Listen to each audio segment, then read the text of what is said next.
அனைவருக்கும் வணக்கம். வாழ்க்கையில ஒரு முறையாவது திருச்செந்தூருக்கு போங்க அப்படின்னு சொல்றாங்க. நமக்கு ஒரு பிரச்சனை அப்படின்னு நம்ம ஒரு ஜோதிடர்கிட்ட போய் பரிகாரம் கேட்குறோம் அப்படின்னா, முதல்ல அவங்க சொல்றதே பரிகார தலமா நாம திருச்செந்தூருக்கு போயிட்டு வாங்க. திருச்செந்தூர் முருகனை வழிபட்டுட்டு வாங்க அப்படின்னு சொல்லுவாங்க. இந்த கோவிலுக்கு நம்ம எப்படி போனா நல்லது? திருச்செந்தூருக்கு போறதுக்கு முன்னாடி என்னெல்லாம் செய்யணும்? எப்படி வழிபட்டா முருகனுடைய முழு அருளையும் பெற முடியும்? நாம இங்க போய் இப்படி வழிபடுறதால தலையெழுத்தே மாறி வாழ்க்கையில மகிழ்ச்சி நிறையும் அப்படிங்கிறது பல பேருக்கும் தெரியறது இல்ல. திருச்செந்தூர் தலத்துக்கு எப்படி போய் வழிபட்டா அளவில்லாத பலன்களை பெறலாம் அப்படிங்கிறத நம்ம இந்த வீடியோல பார்க்க போறோம். நீங்க இந்த வீடியோ பார்க்கக்கூடிய நீங்க திருச்செந்தூருக்கு போயிருக்கீங்க அப்படின்னா மறக்காம உங்களுடைய கருத்துக்களை கமெண்ட் பாக்ஸ்ல பதிவிடுங்க. முருகப்பெருமானுடைய அறுபடை வீடுகளில் நீங்க எத்தனை படை வீடுகளுக்கு போயிருக்கீங்க? இன்னும் என்னென்ன படை வீடுகளுக்கு போனதில்லை? உங்களுடைய கருத்துக்களை மறக்காம கமெண்ட் பாக்ஸ்ல பதிவிடுங்க. நீங்க இன்னும் உற்சாகம் டிவி சேனலை சப்ஸ்கிரைப் பண்ணாம இருந்தா சப்ஸ்கிரைப் பண்ணிக்கோங்க. கூடவே இருக்க பெல் ஐக்கானை மறக்காம கிளிக் பண்ணிருங்க. வாங்க வீடியோக்குள்ள போகலாம். இந்த வீடியோவை பார்த்துட்டு இருக்கக்கூடிய உங்களுக்கு ஜாதகத்துல தோஷம் இருக்கு, இந்த தோஷத்தால தான் திருமண வாழ்க்கை அமையல, தொழில் அமையல அப்படின்னு சொல்லி வருத்தப்படுறீங்களா? இந்த வீடியோவுக்கு கீழே டிஸ்கிரிப்ஷன்ல வராகி அம்மன் ஜோதிட நிலையத்தின் தொலைபேசி எண் கொடுத்துருக்கேன். அந்த எண்ணுக்கு தொடர்பு கொண்டு பேசி பாருங்க. கண்டிப்பா உங்களுக்கு இருக்கக்கூடிய எல்லா பிரச்சனைகளுக்கும் தீர்வு கிடைக்கும். நம்ம வாழ்க்கையில என்ன பிரச்சனை வந்தாலும் அந்த பிரச்சனையை நீங்கணும் அப்படின்னா, மகிழ்ச்சி கிடைக்கணும் அப்படின்னா, நாம வணங்க வேண்டிய முதல் தெய்வமா முருகப்பெருமான சொல்றாங்க. முருகனை வழிபடுறது நம்ம உலகம் முழுவதுமே கோடிக்கணக்கான பக்தர்கள் முருகப்பெருமானுக்கு இருக்காங்க. முக்கியமா குழந்தை பாக்கியம் வேணும், குருவருள் கிடைக்கணும், வேலை கிடைக்கணும், கஷ்டங்கள்லாம் தீரணும், தோஷமெல்லாம் நீங்கிறதுக்கு பலரையும் திருச்செந்தூர் சென்று நம்ம வழிபாடு செய்வது ரொம்ப சரியான பரிகாரம் அப்படின்னு இதை தான் சொல்றாங்க. முக்கியமா திருச்செந்தூர் போயிட்டு வரக்கூடிய அனைவருக்குமே எல்லா பிரச்சனையும் தீர்ந்துடும் அப்படிங்கிறது தாங்க முக்கியமா சொல்லப்படுறது. திருச்செந்தூருக்கு போனதுமே நமக்கு ஒன்றுமே நடக்கல அப்படின்னு புலம்புறவங்களும் இருக்காங்க. எப்படி போயிட்டு வந்தா நமக்கு அந்த பலன் கிடைக்கும் அப்படிங்கிறத பார்த்துடலாம். திருச்செந்தூர் போயிட்டு நம்ம முருகனை தரிசனம் செய்வது முக்கியம் கிடையாதுங்க. முருகன் நம்மை காண வேண்டும் என்பதுதான் முக்கியம். திருச்செந்தூர் போறதுக்கு முன்னாடி முதல்ல நம்மளுடைய உடலையும் மனதையும் நம்ம தயார்படுத்தணும். இதுக்கு வீட்டில் இருக்கக்கூடிய முருகப்பெருமானுடைய படத்துக்கு முன்பு விளக்கேற்றி வைக்கணும். நீங்க கோவிலுக்கு போறீங்க அப்படின்னா முன்னாடியே உங்க வீட்டில் விளக்கு ஏற்றி வைத்து வழிபாடு செய்யுங்க. முருகனிடம் மனம் விட்டு பேசுங்க. நமக்கு எத்தனையோ மனக்குறைகள், வேதனைகள், கவலைகள் எல்லாம் இருக்கலாங்க. ஆனாலும் அவற்றை முருகனிடம் சொல்லி புலம்புறதை விடுத்து முருகனிடம் மனம் ஒன்றி நம்ம மனம் விட்டு பேசணும். மனதார முருகா என அழைத்து, நீயே துணை எனக்கு, உன்னை தவிர என்னை காக்க யாரும் இல்லை, நீயே கதி, நீ அழைத்தால் மட்டுமே நான் திருச்செந்தூருக்கு வருவேன் அப்படின்னு உறுதியா சொல்லிடுங்க. சொல்லிட்டு தினமும் திருப்புகழ் படிக்க கண்டிப்பா முருகப்பெருமானுடைய அருள் நமக்கு கிடைக்கும் அப்படின்னு சொல்றாங்க. முக்கியமா தினமும் திருப்புகழ் படிக்க படிக்க நம்ம வீட்டில் இருக்கக்கூடிய பிரச்சனைகள்லாம் விலகி முருகப்பெருமானுடைய திருவருள் வீட்டில் நிறைவதை உணர முடியும். கனவிலோ அல்லது ஏதாவது ஒரு வழியிலோ முருகனே வந்து சில அறிகுறிகளை நமக்கு காட்டுவார் அப்படிங்கிறது சொல்றாங்க.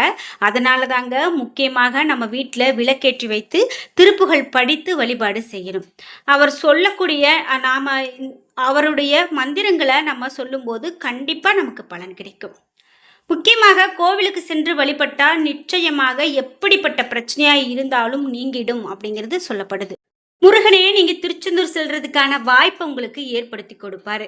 திருச்செந்தூர் சென்றதுமே முதல்ல நாளைக்கு நுற்றல குளிக்கணும். அதற்கு பிறகுதான் கடல்ல நீராடணும் அப்படிங்கிறது நிறைய பேருக்கு தெரியறதில்ல. அதுக்கு பிறகு கடை வீதியில அமைந்திருக்கக்கூடிய தூண்டுக்கை விநாயகர் கோவில்ல சிதறு தேங்காய் விட்டு வழிபாடு செய்யணும். திருச்செந்தூர்ல 20க்கும் மேற்பட்ட சித்தர்களுடைய ஜீவ சமாதிகள் இருக்கு. அங்க போய் வழிபாடு செய்யறது ரொம்ப முக்கியம். முக்கியமா பிறகு முருகன் கோவிலுக்கு வந்து மூலவரான சுப்பிரமணியரையும் சண்முகரையும் வழிபாடு செய்யலாம். அதற்கு பிறகு முருகனுடைய சன்னதிக்கு பின்புறம் இருக்கக்கூடிய பஞ்சலிங்கங்களையும் வழிபாடு செய்யலாம். அங்கு வழிபட்ட பிறகு வெளி பிரகாரத்தில் இருக்கக்கூடிய குரு பகவான், பைரவர், பெருமாள் ஆகியோரையும் வழிபாடு செய்யலாம். கோவிலை வலம் வந்து வணங்கிய பிறகு அங்கு அர்ச்சகரிடம் பன்னீர் இலையில கொடுக்கக்கூடிய விபூதியை பெற்றுக்கலாம். பன்னீர் இலையில மொத்தமா 12 நரம்புகள் இருக்கும். இந்த இலையில வைத்து கொடுக்கப்படக்கூடிய விபூதி முருகப்பெருமானே தன்னுடைய 12 இலைகளை மொத்தமாக 12 நரம்புகள் இருக்கும். முருகப்பெருமானே தன்னுடைய கைகளால கொடுக்கிறார் அப்படிங்கிறது தான் இதுக்கு அர்த்தம். இந்த இலையில வைத்து கொடுக்கப்படக்கூடிய விபூதி முருகப்பெருமானே தன்னுடைய 12 கைகளால பக்தர்களுக்கு பிரசாதத்தையும் அருளையும் வாரி வழங்குகிறார் அப்படிங்கிறது தான் ஐதீகம். பிரகாரத்துல முருகப்பெருமான் சத்ரு சம்ஹார மூர்த்தி கோலத்துல காட்சி கொடுக்கிறாரு. அவரை வழிபட்டா எதிரிகளால ஏற்படக்கூடிய தொல்லைகள் கூட நீங்கும். அதே போல மூலவர் சுப்பிரமணியருக்கு சண்முக அர்ச்சனை செய்து வழிபாடு செய்யறது ரொம்ப சிறப்பு. திருச்செந்தூர் போறதா இருந்தா புதன்கிழமையில புறப்பட்டு போங்க. இரவு அங்கேயே தங்கி வியாழன்கிழமையில முருகப்பெருமானை வழிபடுவதே ரொம்ப சரியானது அப்படின்னு சொல்றாங்க. குரு பகவானுக்கு முருகப்பெருமான் அருள் செய்த தலம் அப்படின்னு சொல்றதால முருகன் திருத்தலங்கள்ல திருச்செந்தூர் மட்டுமே முருகப்பெருமான் படைத்தல், காத்தல், அழித்தல் ஆகிய 3 தொழில்களையும் செய்யக்கூடிய பிரம்மா, விஷ்ணு, சிவன் ஆகிய மும்மூர்த்திகளுடைய வடிவமாக அருள்பாலிக்கிறாரு. திருச்செந்தூர் தலத்துக்கு சென்றா குறைந்தபட்சம் 8 முதல் 12 மணி நேரம் வரை நம்ம அங்கேயே இருக்கிறது ரொம்ப நல்லதுங்க. அவசர அவசரமா போயிட்டு அவசர அவசரமா ஒரு வழிபாடு செஞ்சுட்டு அவசர அவசரமா வர்றதை தவிர்த்துடுங்க. அப்போதுதான் நாம அந்த தெய்வத்தினுடைய முழு அருள் அருள் கதிர்களையும் பெற முடியும் அப்படின்னு சொல்றாங்க. இந்த முறையை நாம பின்பற்றி திருச்செந்தூர் தலத்துக்கு போய் வழிபட்டோம் அப்படின்னா நிச்சயமா முருகனுடைய அருளால கர்ம வினைகள் கரைந்தோடும், தலையெழுத்து மாறி நம்மளுடைய வாழ்க்கையே மாறும் அப்படிங்கிறது தான் இங்க முக்கியமானதா சொல்லப்படுது.